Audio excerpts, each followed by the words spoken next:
It's entertainment time here at the Hangout. I'm just trying to bring a little culture to the group. It could totally use a friendly hangout. So, Yep, back in the day, baby. it's the culture, Daryl. Good hangout. Whatever.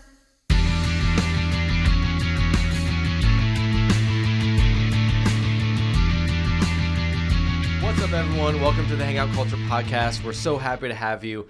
I'm James. To my left is David. How's it going? On the ones and twos, threes, and fours, we got Tom over there to my right.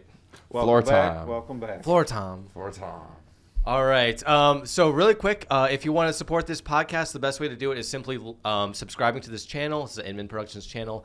Dropping a comment and leaving us a like. So with that out of the way. Yes. Get all the busy stuff. Okay, that's the intro. Done. Right. At least Check. that's the only ad we have throughout the whole podcast. That's the only ad. Hims hasn't gotten back to me yet. No, Still waiting on coffee. that email. Should come any day. That's what she said. Fantastic. Oh, yeah. shoot. Oh, jeez. Oh, man. Now I have to bleep out the whole sentence. That's a lot of quacks. We'll leave that in. Oh, Question man. mark. Too This is just good, too the good. first episode, too. Yeah. All yeah. right. Anyway, welcome All right. back, guys. We're happy to have you. We'll start with our weekly updates. Yeah. Our normal updates. Or do you want to do the beer first? Sorry. No, beer first. Beer first. Beer first. That way we can drink while we update. Yes.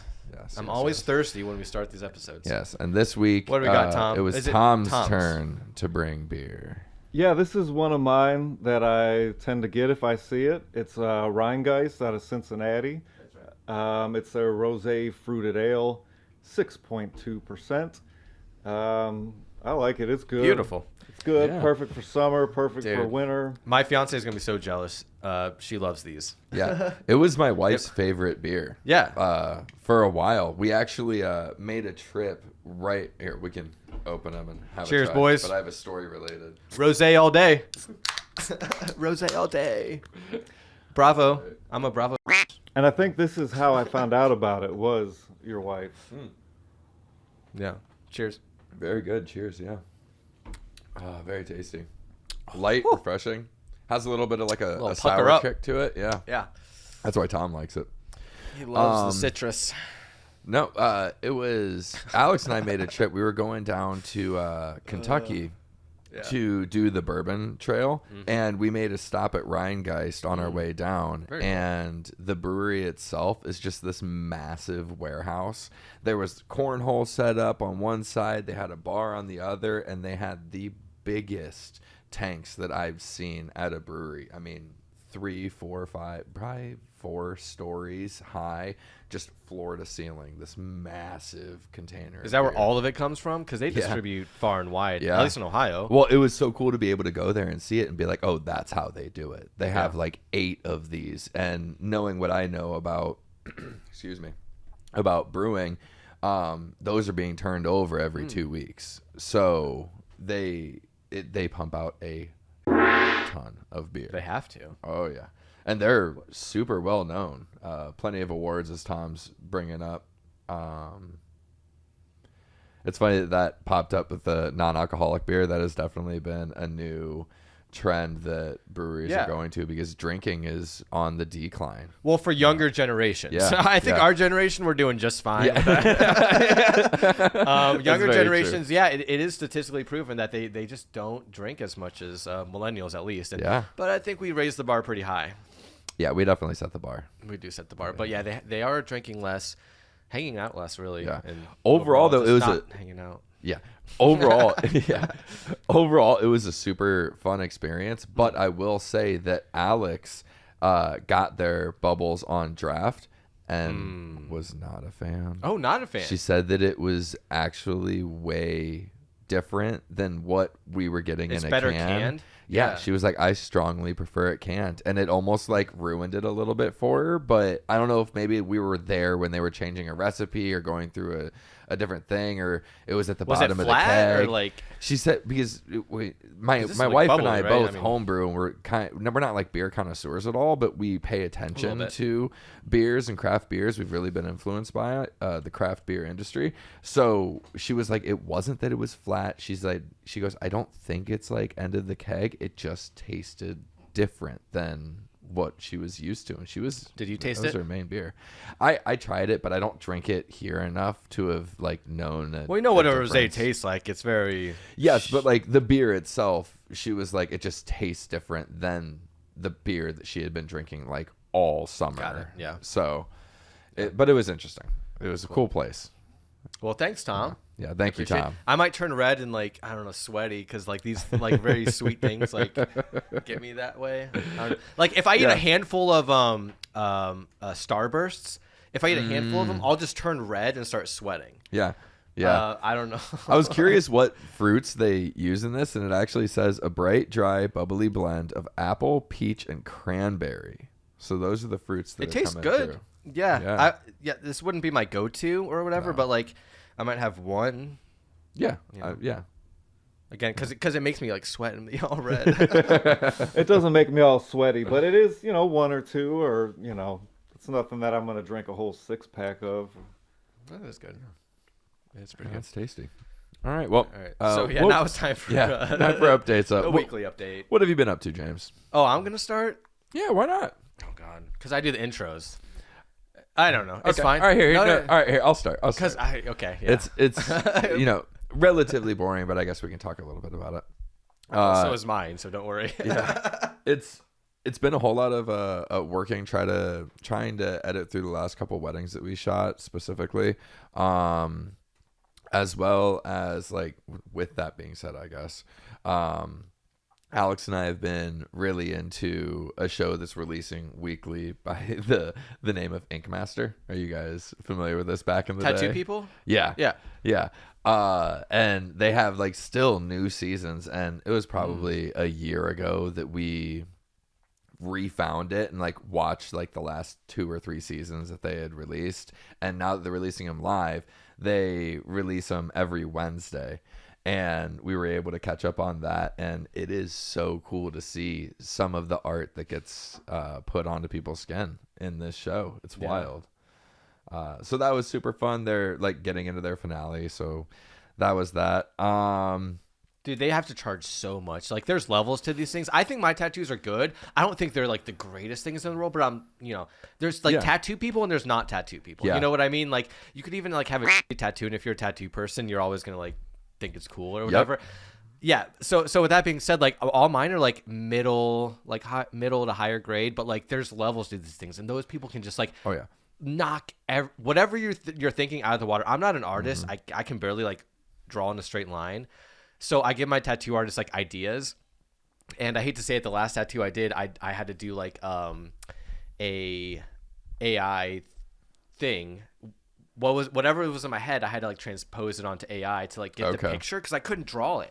Yeah. Right. I couldn't draw it. And I tried to draw it, and I gave it to the tattoo artist. I'm like, this is what I want, but like obviously I'm not a drawer, blah blah blah. And it looked like my drawing, dude. And I was like, I had to cancel my appointment. I actually drove all the way down there. I don't want to say the name of the place, but like I had to drive all the way down there. He's like, I got your art done, blah blah blah. And I looked at it, I'm like, dude, I thought it was a joke. I thought I was getting punked. I was like, no, like I didn't want my drawing on there. It sucks, dude. My drawing skills haven't improved since 3rd grade. But yeah, so it's really cool to see, like, I mean, we both have tattoos, right? Yeah. And like, And I would say equally like middle to high grade, same like level. But it's all a different style, like. Yes, very true. They could have nailed the style, but it's not as like detailed as like what someone else would want. Like I don't want as detailed, things like that. So it's all a spectrum. And right? that's what's so cool about this show is like they play with different styles, different color, black and gray. Like a lot of what they do is so different, like Japanese or traditional. They're very different things, illustrative versus realism. And some of the realism stuff that has been put out this season in particular, realism is crazy. Oh my God. Like I would pay for it. Like I've given serious consideration. Like I've got a whole other arm. Like if I'm gonna put ink on it, like why not save up the money? So you're gonna do color for that arm, right? Yeah. So like we're opposite right now. I have a whole bunch of color, anywhere from like brown to like turquoise, purple, like yellow, everything. Yeah. And then your arm is just like what, gray tone or? Yeah, it's all black and gray with gray. with a color shoulder cap. And ever since I had like made the decision that I wanted to get sleeves, I just thought it would be the coolest thing to have a black and gray sleeve with a color shoulder cap, and then a black and gray shoulder cap with a color sleeve. Okay. So my idea is to do like a cosmos with like all the colorful nebulas and stuff with the moon as a shoulder cap up top. So that's the plan. But after seeing some of what these people can do, it's like, how good could they make that idea, and who would be interested? And it's a lot of black, so it's be a challenging tattoo, but it has just been a lot of fun watching that. And so I guess then the other thing that I've been doing, and it kind of is why I'm wearing the shirt I'm wearing, is in my family's fantasy league. He's wearing a Leatherheads Cleveland football shirt for those listening. Yeah. And it's just got a football player Old on it. school football player, yeah. So in my family's fantasy league, we have just reached the last week before the Super Bowl in our league, and things have been very, very tight up until this point. And like, I know it doesn't really matter to everyone else, but it's been so freaking exciting for me within this league. And there's a chance that my wife and I will end up being in the Super Bowl together. So it's me versus my cousin and Alex versus my brother. So the winners of those two go to the Super Bowl, and it is just like taking up far too much time of my attention setting up lineups before this week. So if you guys face each other, are you gonna have like a bet between the two of you? I haven't thought about it. We should. We definitely should. That's a free one. Is there any money in the pool of this like league? There hasn't been up until we always talk about like everyone throws $10 in it Just for bragging rights. Yeah, exactly. And there's a trophy that my brother-in-law actually bought a couple years ago that gets passed around to the winner. So Alex and I were super excited that, you know, if we were both in the Super Bowl, no matter what, the trophy's coming to our house. Nice. So there's definitely bragging rights, and it's been a good time. And next year I'm inviting Tom to join the league, and we're gonna, I don't know, give further updates then if the hangout culture also starts a league. Yeah, I'm excited. That'd be fun. That'd be fun. I haven't played in like a non-random Yahoo league in a long time, so it'll be nice to play with actual people who update their players and Right. are going along with it. I don't know. It's fun, and it brings a lot of interest just to like the NFL. Like, I don't watch NFL games. I don't have any of the like NFL Network passes. Like, I'm lucky to catch a Browns game over at my parents' house on Sunday. Lucky. So, yeah, well, good point. Good Lucky point. to catch a Browns Lucky game. last week watching Shedeur Sanders, but Sucker. Yeah, he's exciting. he is exciting. Here of late, I kind of want to watch him. Oh yeah. But Losing.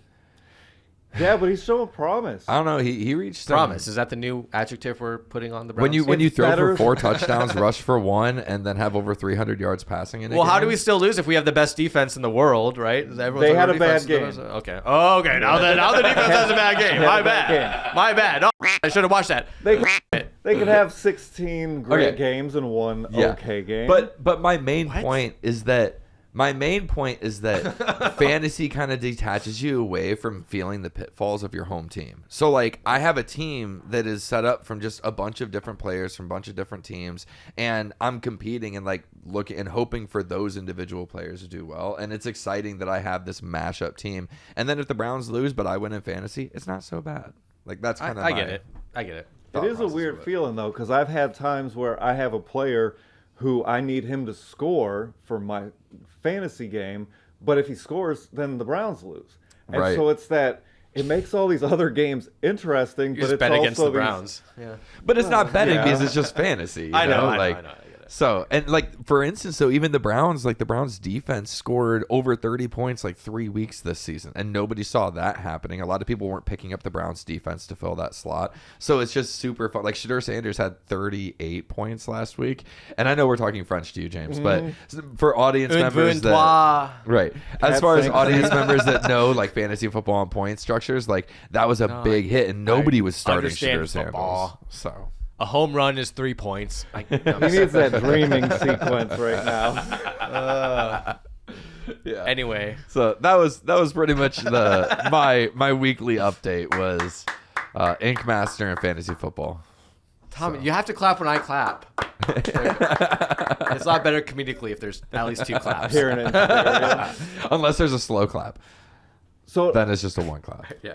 I used to watch a lot of that Ink Master show. I haven't seen it since the new host and everything, but I actually for photography class, I did a photo book on tattoos and why people had them and like what the whole meaning was.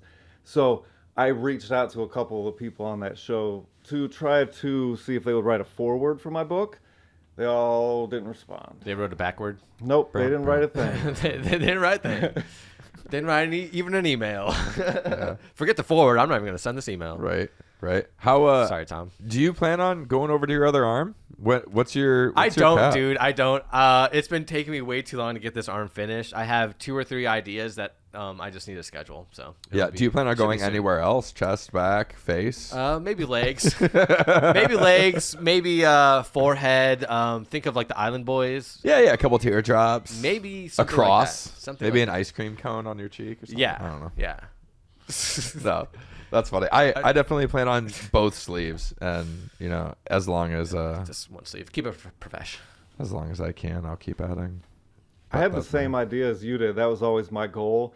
And then they're so expensive. They've gotten so very expensive. expensive. I remember back like right after high school, or I shouldn't even say that. Like back in 2012, 13, 14, I could get, a decent tattoo for like 150, call it with the tip just under $200. Yeah. Now that same tattoo's like 400, 500 if I want it like well done.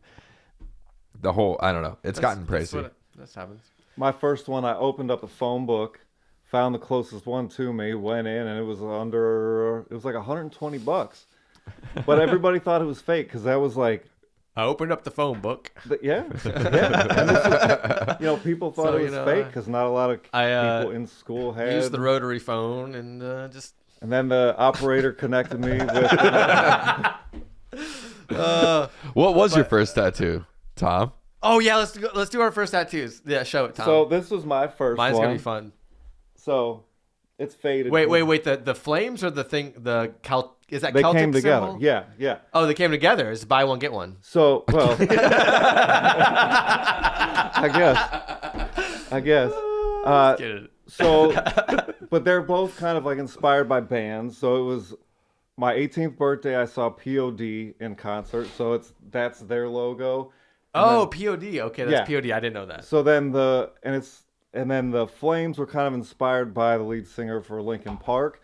Oh yeah, that's Just right. you can tell he paid Rest a in lot peace. more for his, and mine was done by some biker dude that was like, "Sure, I'll do it for $120." All right. Well, mine's. I don't know if I can even.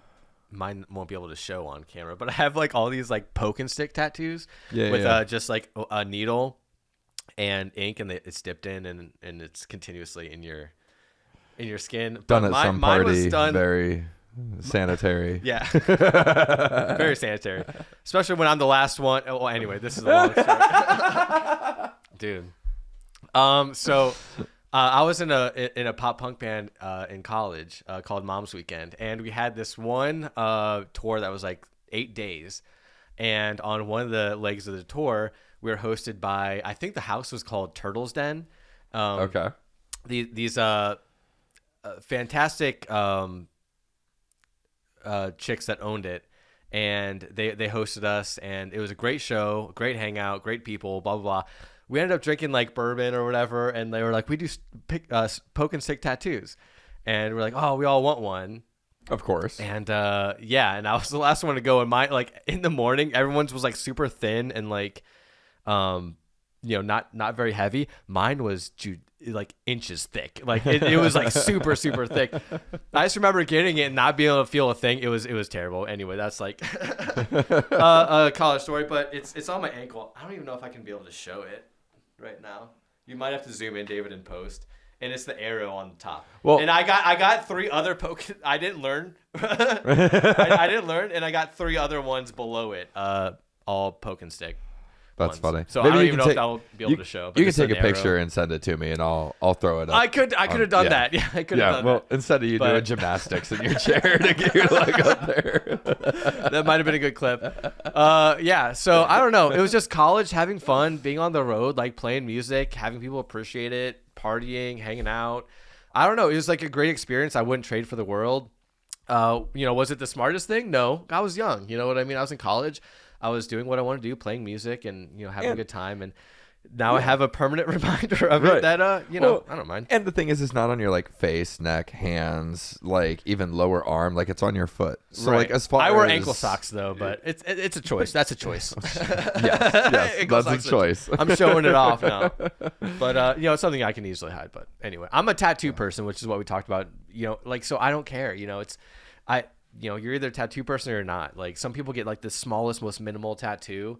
Yeah. They're like, oh my god, Yeah, but they won't that's- get anything else. It's like I wouldn't necessarily call them as tattoo, and I don't think they would consider themselves a tattoo person. I get it, it's cool, blah blah blah. But like you know a tattoo person when you see one. It's pretty Right. obvious that Yeah. they love it. Not trying to hide it. And so anyway, what is your first one? My first one is it's on my back shoulder. I just have my initials. Oh, that's right. Yeah. Because So I was wondering too. I'm like, we haven't talked about this in a long time. Yeah, that one was my first one, and I don't know. It was quickly followed by my purple rose on my shoulder. So I remember my parents finding out that I got my initials, and they were like so disappointed, and they were just like, "Why would you do that? Why your initials? Why that font? Why that way?" Da da da da.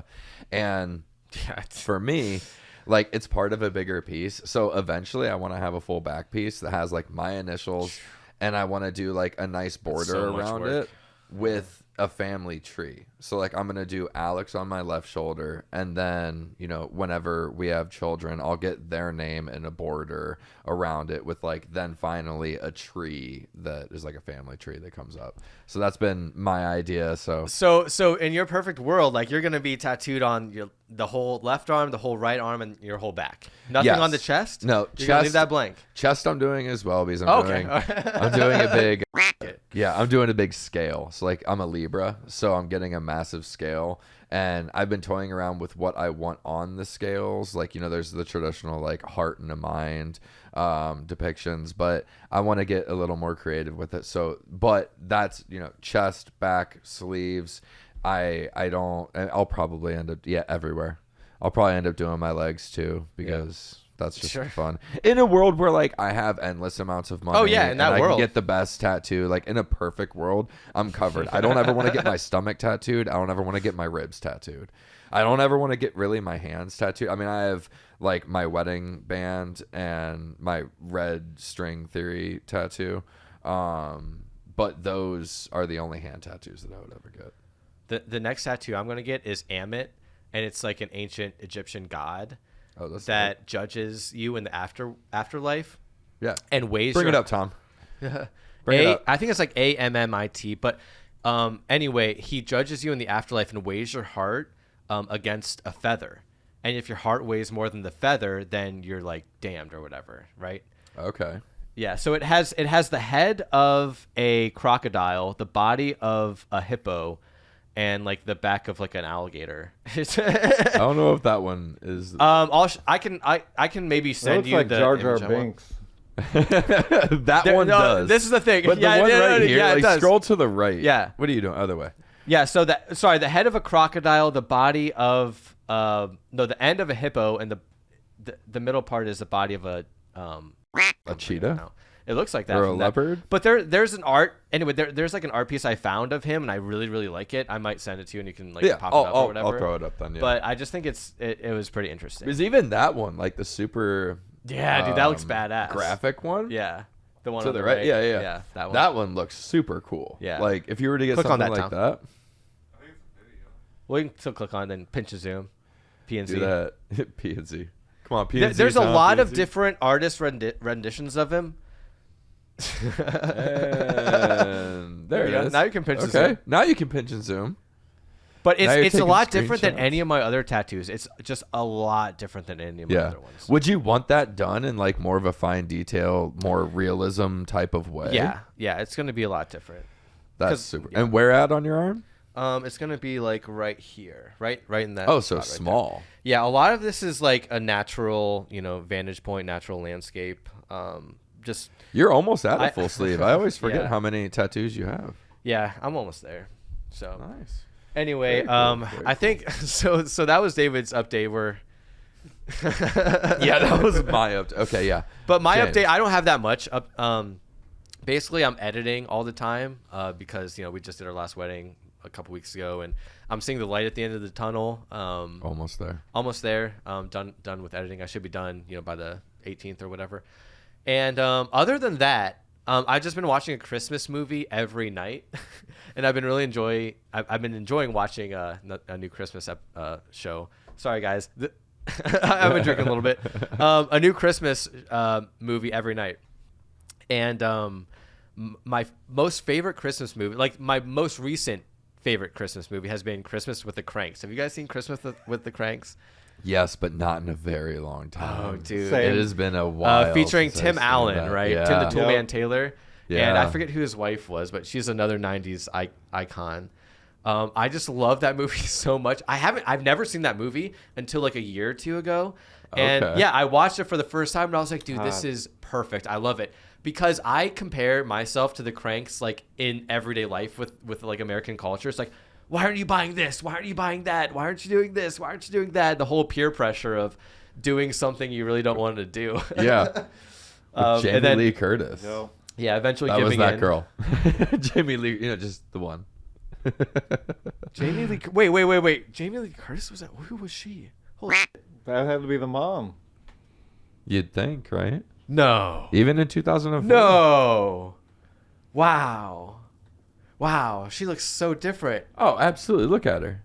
That's I definitely mean, she's her. really, yeah. She's still There's some photos beautiful, of but, her. like, She's yeah. But I mean, you can get Tom. what Was this an old crush? Old crush of yours or No, something? he was saying she Okay. has in that movie when So- she was in the bikini. Anyone my Yeah, age dude, that was will know wild. the movie True Lies. That's all I have to say.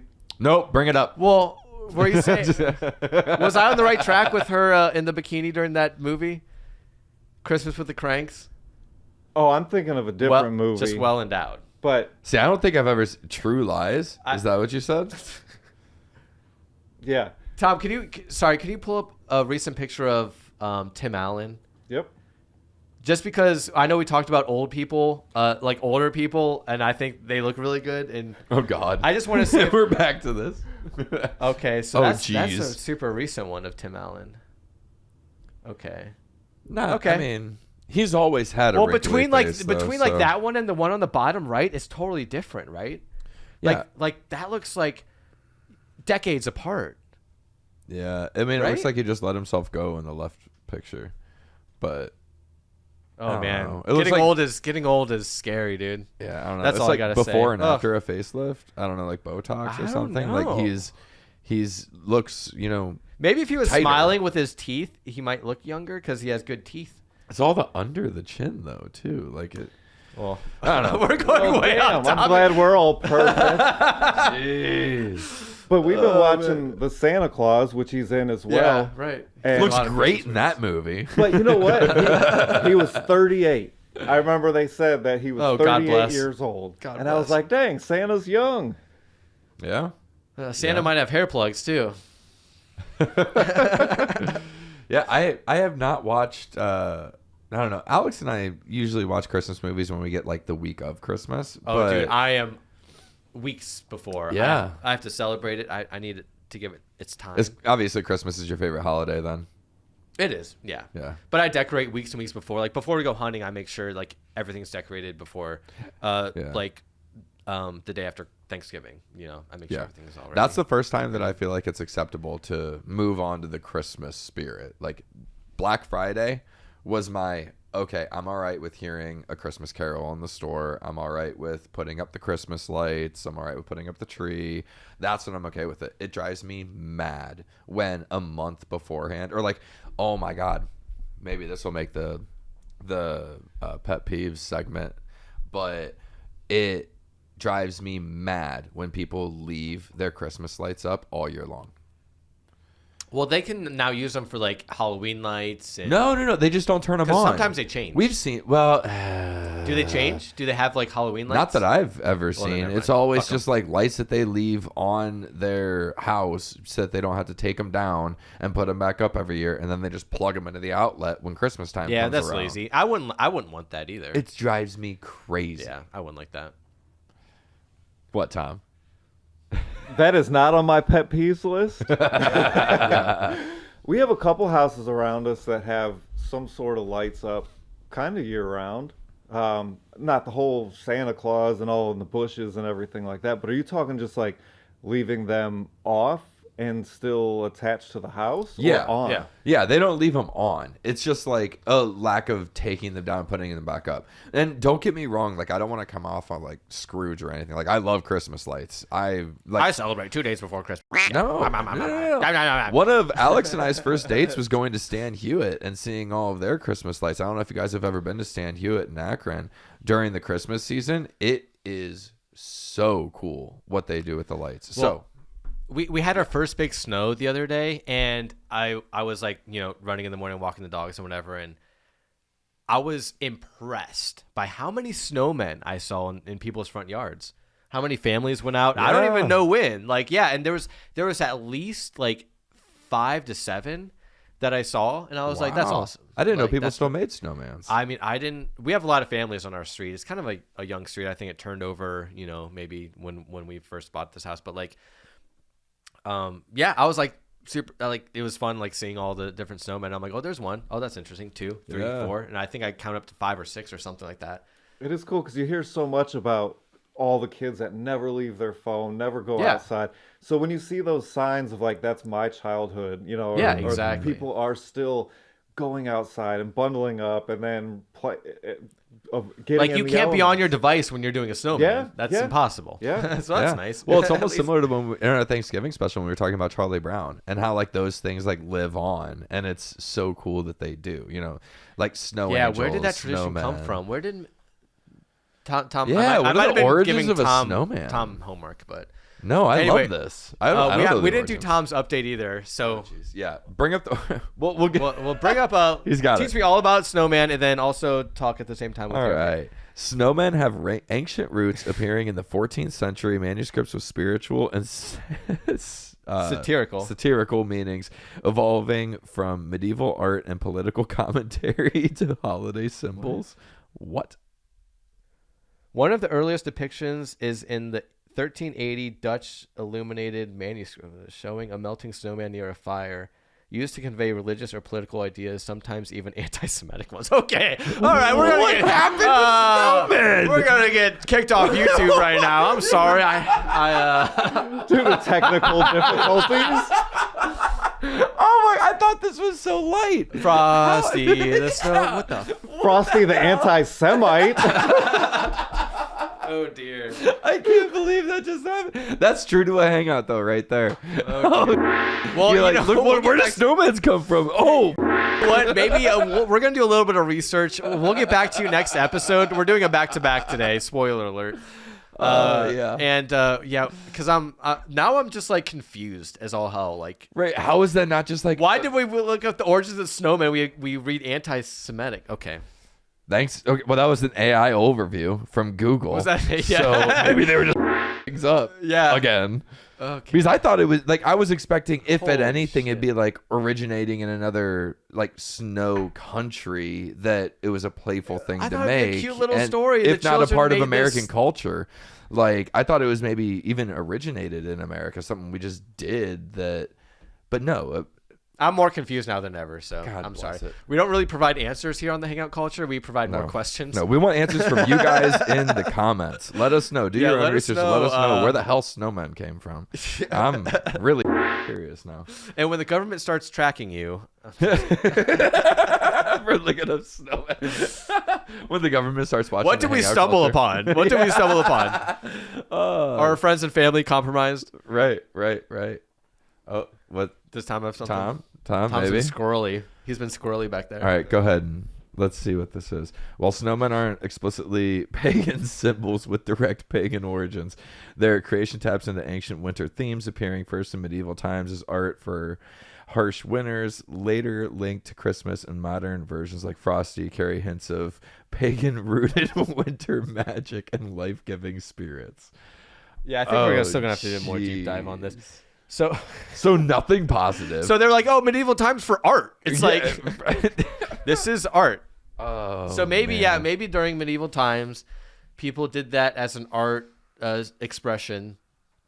And then it just, I don't know, dude. Somebody I'm had trying to to be make the sense of it first all. one to make a snowman. I'm sure it was pretty Like how life-changing at that right? point. Like how crazy was it that somebody stacked 3 balls on it and put a scarf around it, like on top of each other, and threw a scarf around it? I was like, hey, that looks like a person. Like Does that it have to be can't- 3 balls or can it be 2?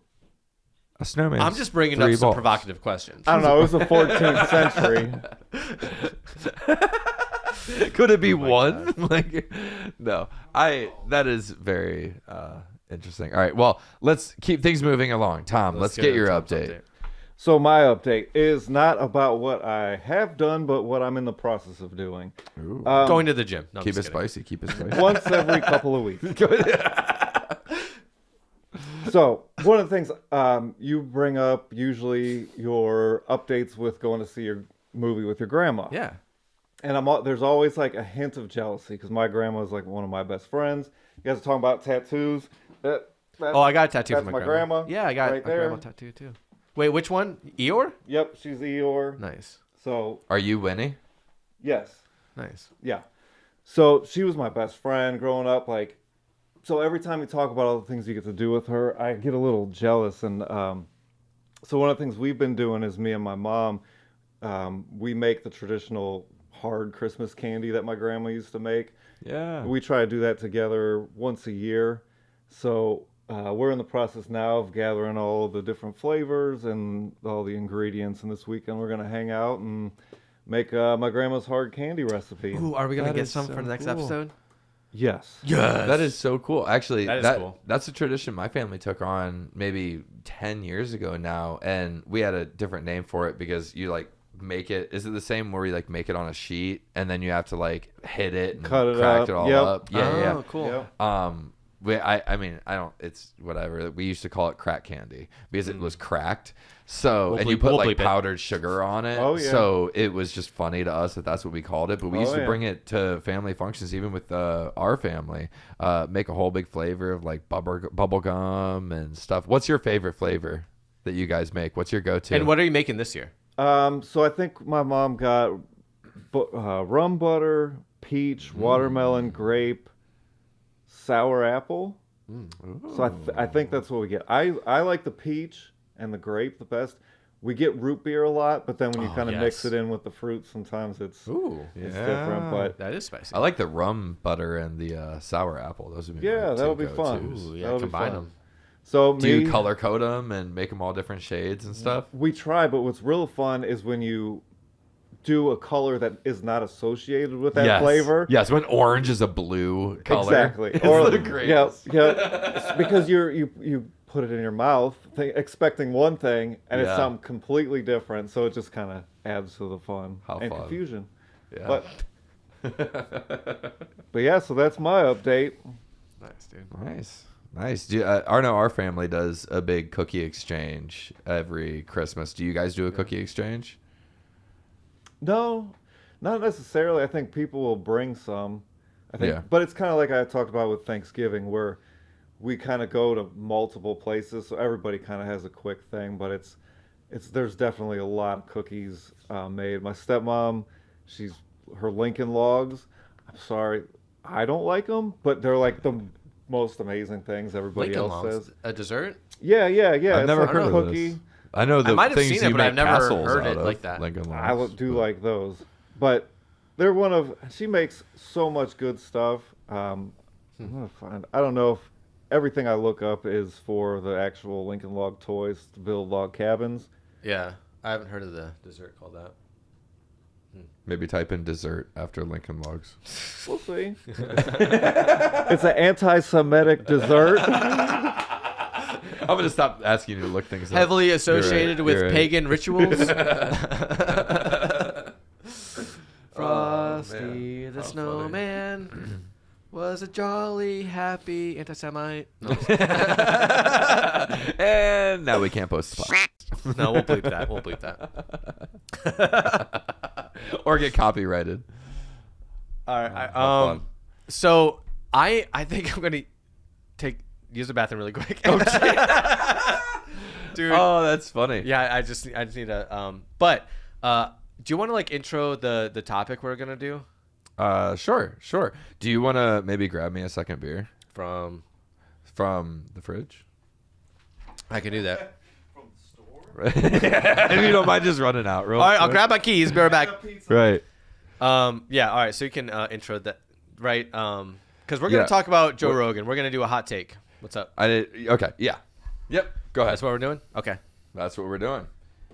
Because I think we share the same idea on it. Yeah, and it shouldn't take you very long to cut or to get back in here, and we can go through it. So, one thing that we wanted to talk about and discuss was a big figure in the name of Joe Rogan, and specifically his podcast. So, James and I have both been avid listeners for a very long time now. And one thing that we've noticed is a very big difference in what or how he covers certain topics. They used to be very open. He would have people on interviews, be very he would be very curious in his questions and kind of get to the root of every individual. And now it just seems like he rides a line that leads way more right than anything, and everything's backed by that kind of persuasion. So I know James and I kind of wanted to run through overall the timeline and what we've noticed and what his importance still is and what kind of overall our feelings are about it. I know that, Tom, you have not been as much of a listener, and your perception of Joe Rogan might differ. So I'm curious, what do you have to say? Well, what was your first introduction to him? Is the Joe Rogan experience Fear Factor. Okay, No, Fear Factor. I watched him on Fear Factor with my family when he was when he hosted it. That was my Joe Rogan thing. And then I knew him in the UFC as a commentator. And then I started listening to the podcast. Did you ever watch any of his stand-up specials or anything? I have watched. Thank you. I have watched his stand-ups. There was one stand-up in particular that I thought was very, very funny. Outside of that, it's been okay. But, his stand-up, Joe Rogan's sucked. No, I'm talking hot take. One. Sorry, I just coming hot. Yeah.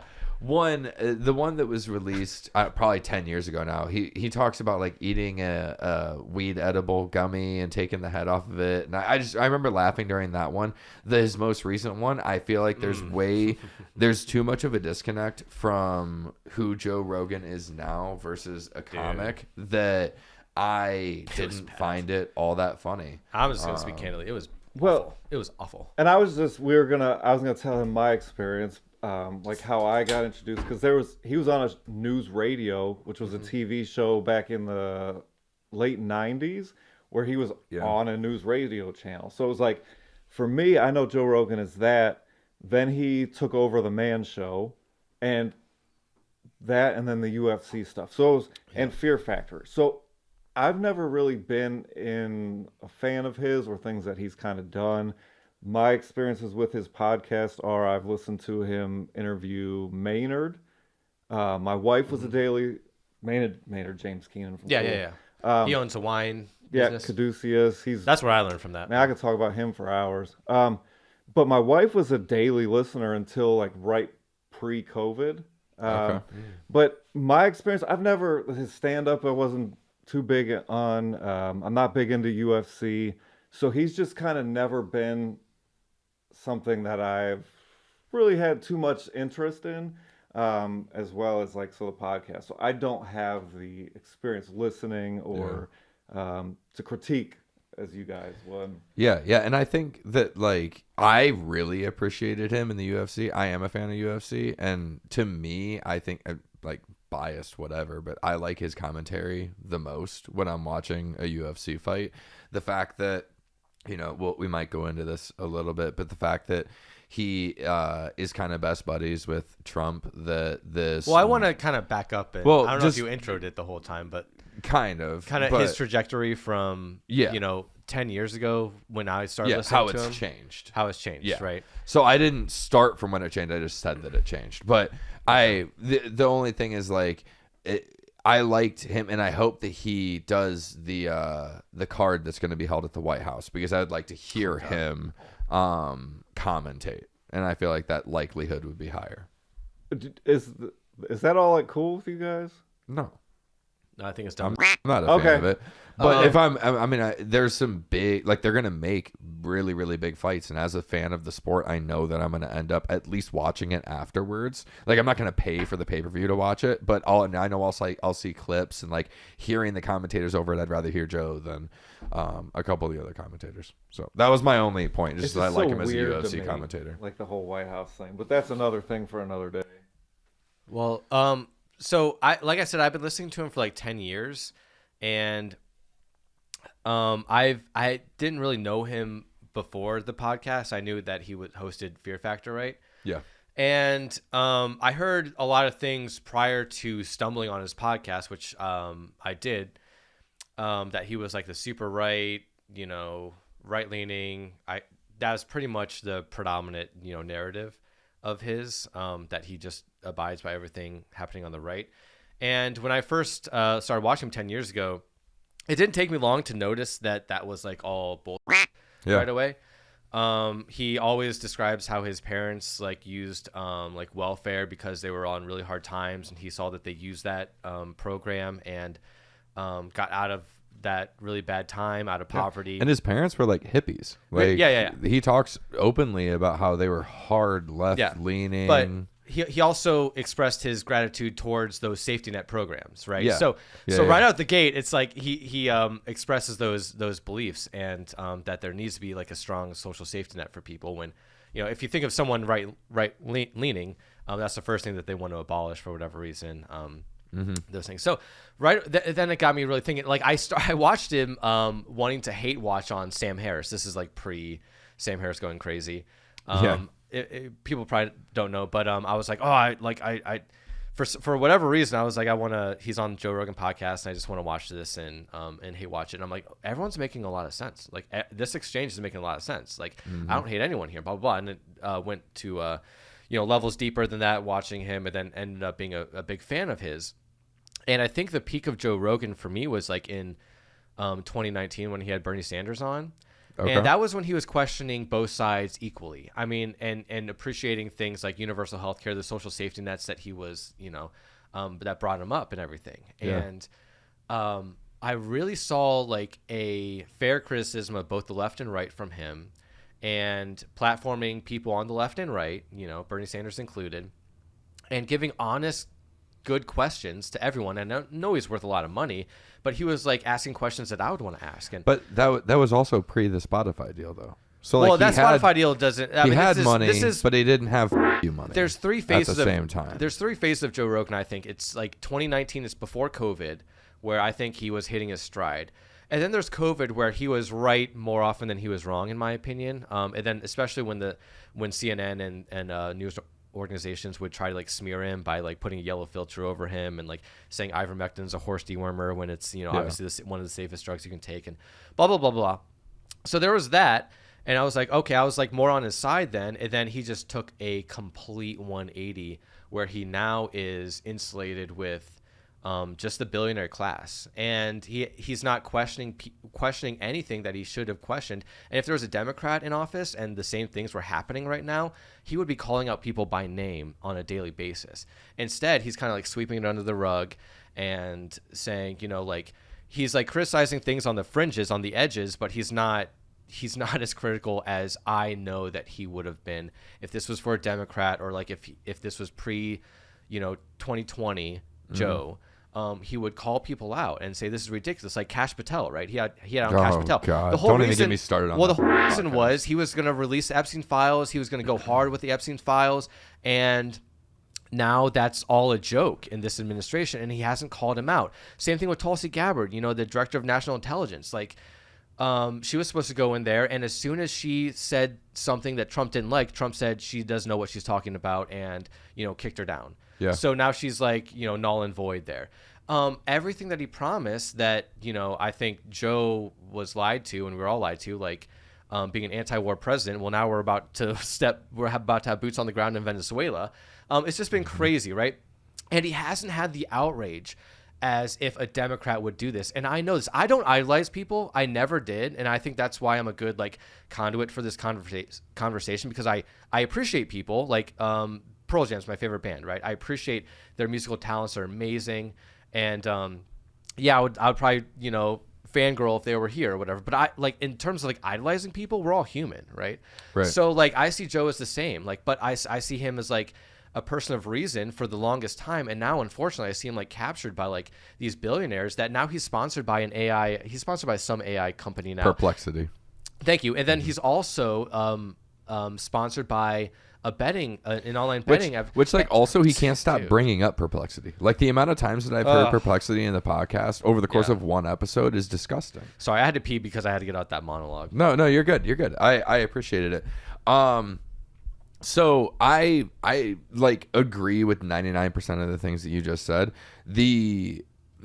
I always try to play a devil's advocate when I'm thinking about these bigger things.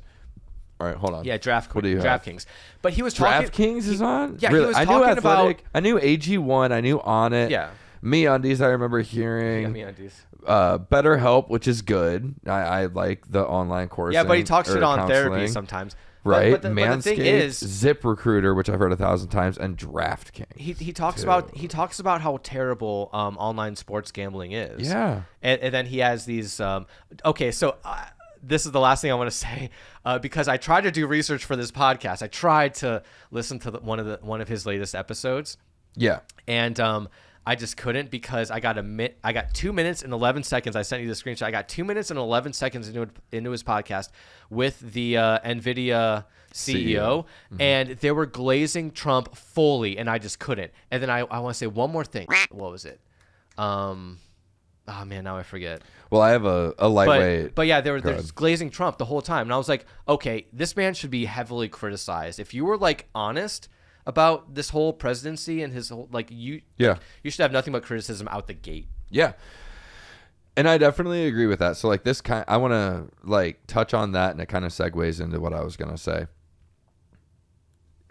The problem is that you get past that like Trump glazing and ended up being a half decent podcast. Okay, so you should inform me then, because I don't know. I couldn't get past the Trump glazing the last 2 minutes. But this is, I love the way that it worked out though, because it plays to my point. So my experience, mainly when I think back to like what the Joe Rogan experience gave to me, it was actually. Oh, that's what I wanted to bring up. Thank you. Go ahead.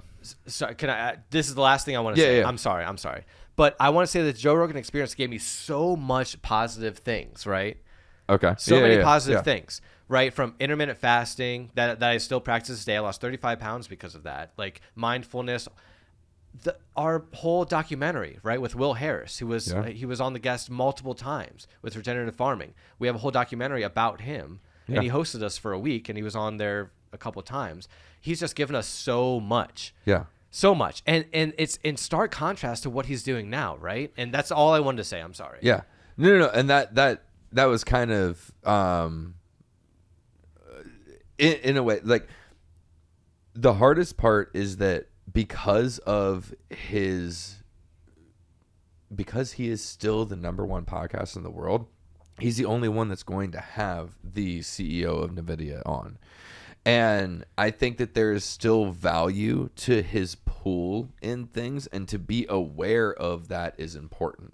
He might be leaning hard right and be in Trump's back pocket with certain things, but if you can like see through the way that he covers the ICE raids is despicable, because he like barely he's like, this is bad, they shouldn't be doing that. Whereas if this was in 2018, he would have had a whole 20-minute monologue about how unconstitutional this was, and had a whole pre-thing written or seemingly written about it.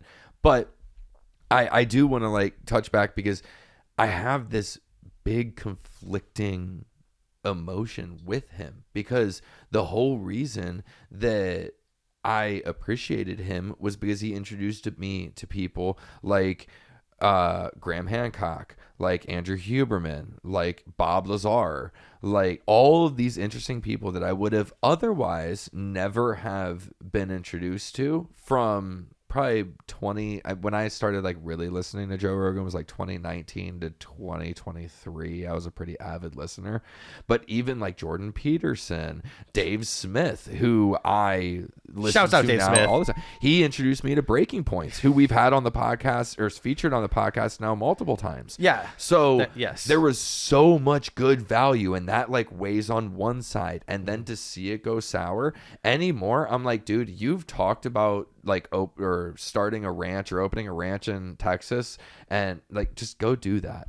Like just go open your ranch, cut the podcast, and have that be what it is. He's just too friendly with these billionaires, you know. Like I get it. Like I said, everyone's a human. I get the human condition, whatever. Like I don't idolize people. Like he's just insulated himself with this billionaire class, and you know, I don't see him coming out of it, you know, the same way. $250 million will change you. Like, and these are your new contemporaries and colleagues.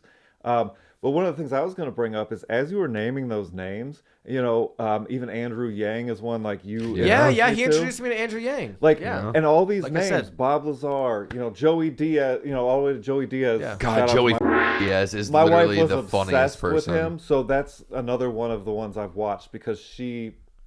And but he is so funny on that he made it into podcast. such a pop culture, like just ingrained that like you're naming these names, and I'm remembering seeing these on social media, even though I didn't watch the podcast. These are all relevant to so much that was going on, and yeah, it's been a lot of big changes, and there's kind of like that division of sides, and it's. You feel like you would hope that he would kind of treat the same, but it's hard because how often are you going to call out your friends when you're the number one listened to person? Yeah, I mean, what is like he just had Elon Musk on, and it was one of the more difficult podcasts that I like listened to with him because even Joe's stance on Elon has changed a little bit over the course of time. Like he was friends with him but questioning certain things, and the way that he conducted his first interview with Elon, the infamous interview where he hit a joint, right? And it was this big thing that Elon smoked a joint on the Joe Rogan Experience. Like go back and watch that one versus this last one. And it is just a completely, he's not questioning anything. Right. All he's doing is asking for updates and hoping to get the latest scoop out of Elon because he's got this friendship with him, and the friendship might be real, but he's just playing an angle anymore. I want to hear more from like Brett and Eric Weinstein. Like I like for instance, I like it when he has a psychologist on. I like it when he has someone like a scholar on. I learn from those. That's how I use Joe Rogan now. And now seeing that even the political side is now like captured has been hard. Like honestly, I haven't watched it in a while. I'm not gonna lie, just because I've listened to him for so long, and then the trend was longer and longer and longer. This trend, you know, was drawn out.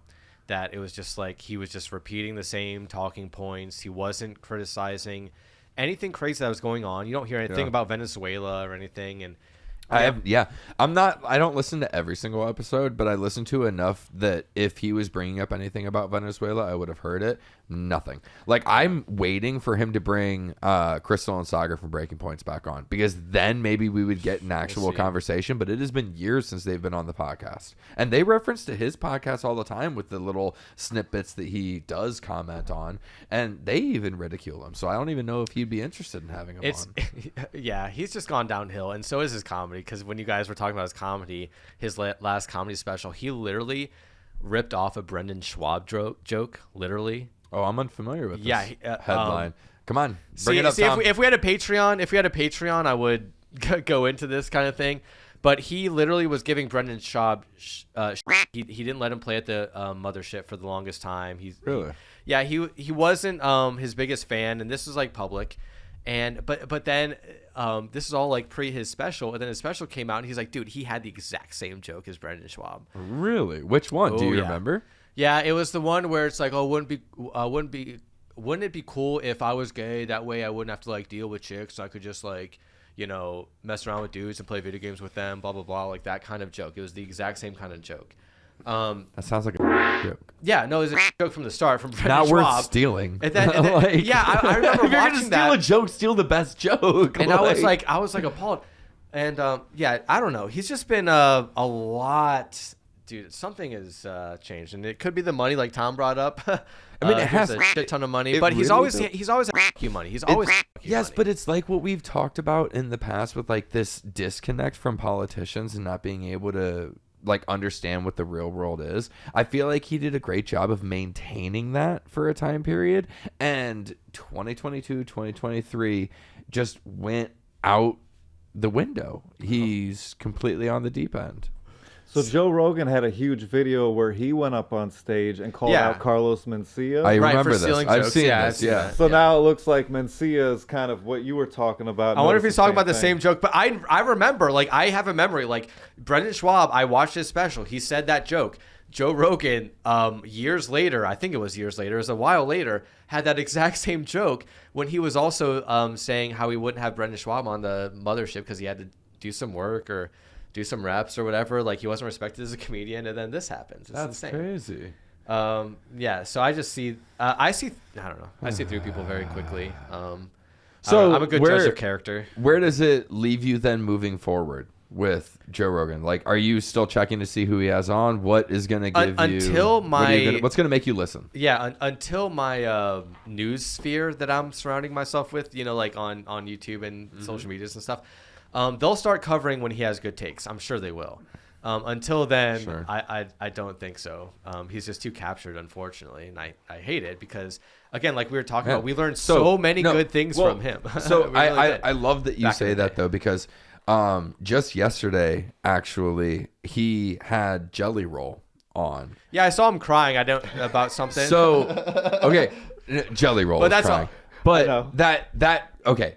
But I will say, so I listened to it this morning when I was working out, and not a single political thing came up. Not Okay. It was a very organic Jelly Roll led podcast, and at certain points actually had me feeling extremely emotional, and I had a glimpse of what Joe Rogan 2021 or Joe Rogan 2018 looked like it was that same interview with an outstanding guy that has a story that was telling it. And the reason he was crying is because he got admitted into the Grand Ole Opry. That's right. Live on the show. I wasn't making fun of that. No, I know you weren't. but it's just one of those he still has these touches to where I'm still going to be checking to see who he has on, and I'm still, if it's a name like Jelly Roll, like let's say he had, I can't even think of. I would watch another David person. Smith.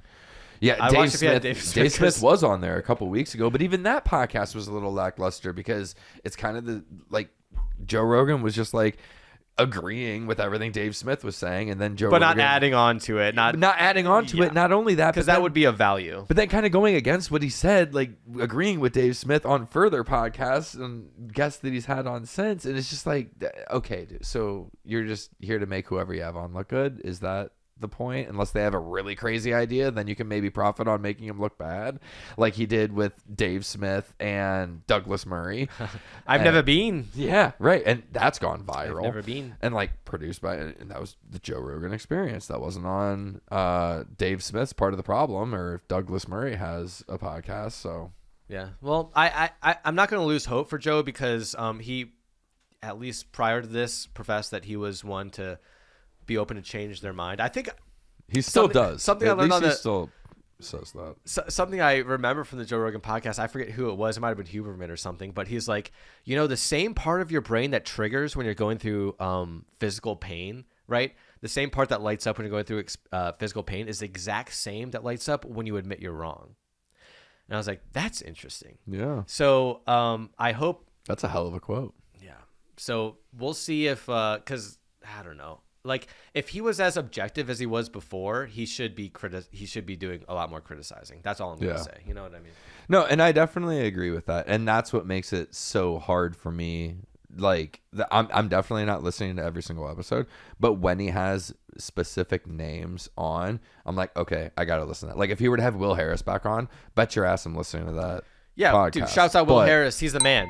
Yeah, shout out to Will Harris because there's been a lot going on with the farming industry, and like I've been seeing posts on White Oak Pastures Instagram, and it is just like, oh, with legislature and what's going on with this administration, there's a lot of things. We're not going to get into it today, but we might get into it next wow. episode with Tyson laying off 3,200 people. I think it is at a place I think in Nebraska in a town of 10,000. Yeah, and not like that's chicken, and then you want to talk about beef and McDonald's and how many burgers they sell per day, and where's that meat coming from, and how are those animals treated, and we're gonna get into some fun things. I like this, a little like foreshadowing to the next episode. Yeah. Shh, tune in. But I think that we are actually. Is there anything else on Joe Rogan that you wanted to say, Tom or James? No, I appreciated his work in the past, and I hope moving forward he's objectively. Well, he's more objective, criticizing both sides as he was in the past, because he seems to be somehow captured with the narrative of, billionaires have. He's captured with this narrative that billionaires are going to lead us to the promised land, and I think couldn't be more false. So Yeah. I think it says a lot, though, that like the non-political people, like there's still that interest to hear him have conversations and do interviews because he's good at what he does. Yeah, I don't want to say like I don't want to platform the CEO of NVIDIA, because the more they talk, the more we can learn. Right. That's and what you were saying. And he's the best interviewer of our time. Yeah, I don't want to cancel Joe Rogan. No. And we definitely want to have trust me. him still releasing stuff. It's just he has an open invite to this podcast, Joe. Yeah. If you want to come on, we'll platform Please. you. We'll platform you. Yeah. Yeah, You can sit on that couch. there was always that meme of like he just. We'll have Black Rifle coffee. I'm wearing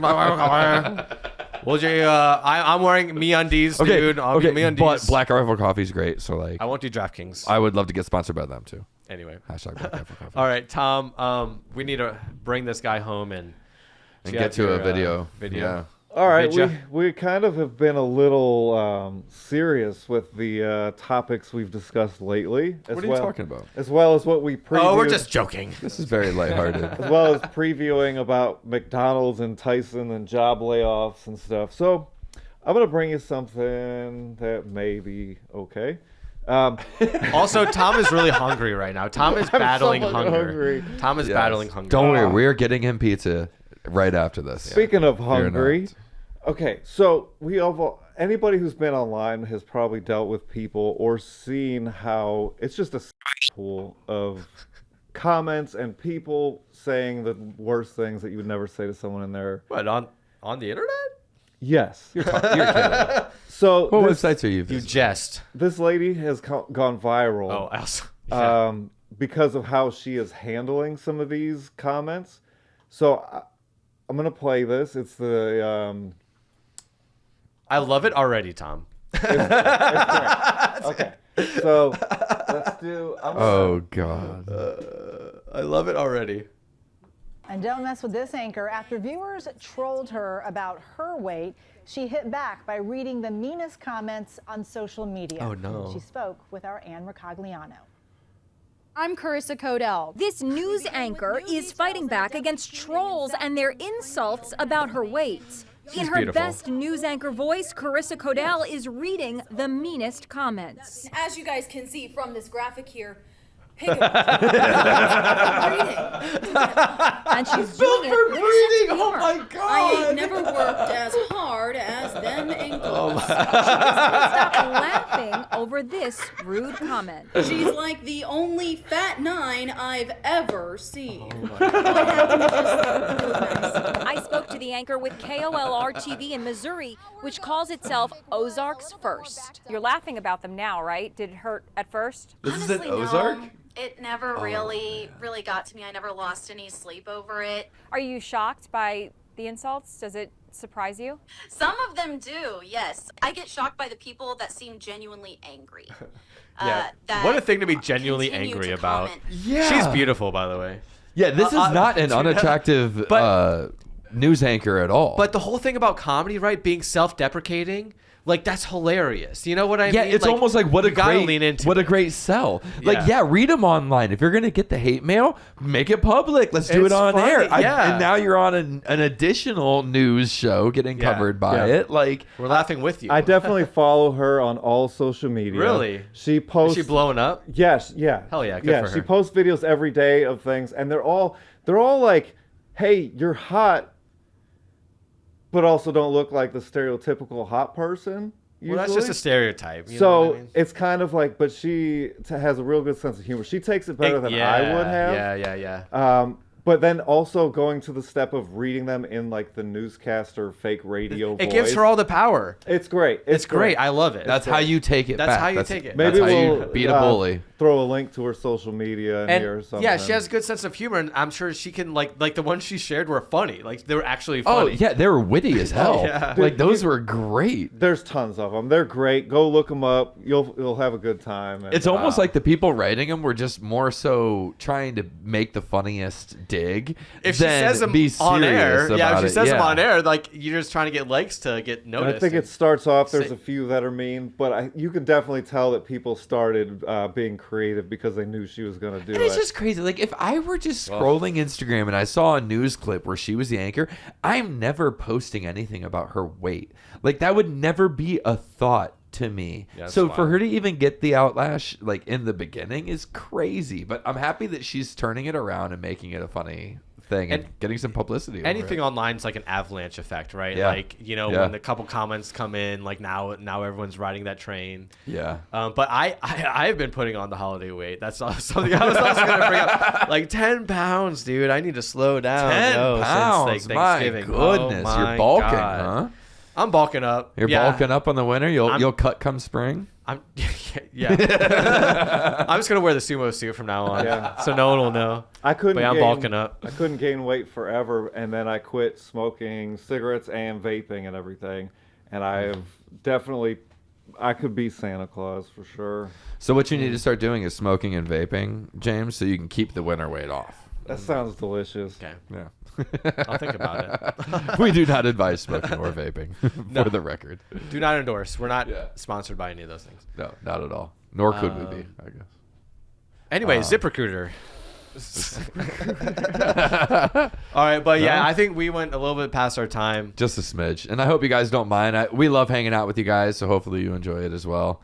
I definitely had a good time. I'm looking forward to shooting this second episode. We're going to get into some fun topics like we alluded to earlier. Back to back. And if you guys don't mind hitting that subscribe button, like and leave button, a comment. Comments yeah. are the best. We want to talk back with you guys. We want to start conversations and talk hang back. out outside of Wednesdays. So Yeah, you can comment on a Thursday. We're still alive. yeah. I would love to be. I would love to be responding to comments every day of the week. Yeah, people that'd be were great. asking questions and talking about things, bringing up discussions. I'm about it. So Yeah, Check like out I'm the new- wrong. I'm wrong here. I'm wrong at 55 minutes and 27 seconds. James is actually at 34 shouts outs, which actually I don't think we had a single one this episode. I did too. I think I did too. Oh, I missed them. I just didn't have any because of all the flames that arose from the last time.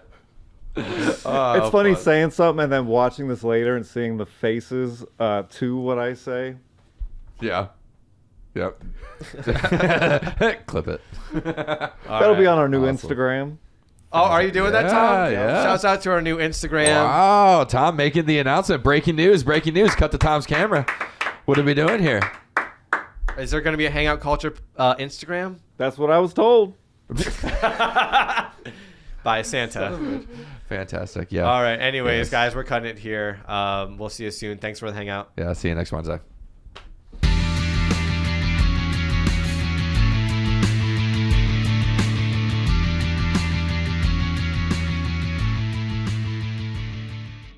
Make an announcement. He goes, that's what I've been told. What the hell was that? You set yourself up. You dropped it. We were like, awesome. We'll feed you. Go for it.